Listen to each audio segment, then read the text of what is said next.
தொண்டை நாட்டு தேவார தலங்களில் 21வது தலம் தான் பாடி, இல்லைன்னா திருவலிதாயம்னு சொல்லுவாங்க. சென்னையில் இருக்கக்கூடிய பாடி தான். இறைவன் பேர் வள்ளீஸ்வரர் இல்லை வலிதாயநாதர். இறைவி பேர் ஜெகதாம்பாள் இல்லைன்னா தாயம்மைன்னு சொல்லுவாங்க. சூரியன், சந்திரன், இந்திரன் மற்றும் கருங்குருவி, அந்த கருங்குருவியோட பேர் வலியன். அது வழிபட்ட காரணத்தாலும் திருவலிதாயம்.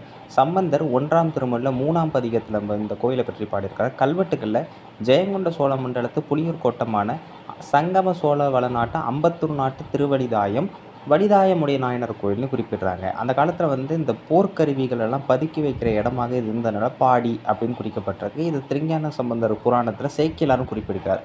பார்த்திவேந்திர பல்லவரோட 6வது ஆட்சி ஆண்டு கல்வெட்டில் 1350 குழி நெல் அதாவது நிலம் இந்த கோவிலுக்கு தானம் அளிக்கப்பட்டிருக்கு. அதே மாதிரி பார்த்திங்கன்னா அந்த கொரட்டூர்னு ஒரு ஏரியா பார்த்திங்களா, அது அந்த காலத்தில் பராந்தக சதுர்வேதி மங்கலம்னு குறிக்கப்பட்டிருக்கு. வில்லிவாக்கம் அப்படிங்கிறது பழைய காலத்தில் வில்லிப்பாக்கம்னு குறிக்கப்பட்டிருக்கு. அந்த பெயரோடு இன்னைக்கு வரைக்கும் இருக்கிறது குறிப்பிடத்தக்க விஷயம்.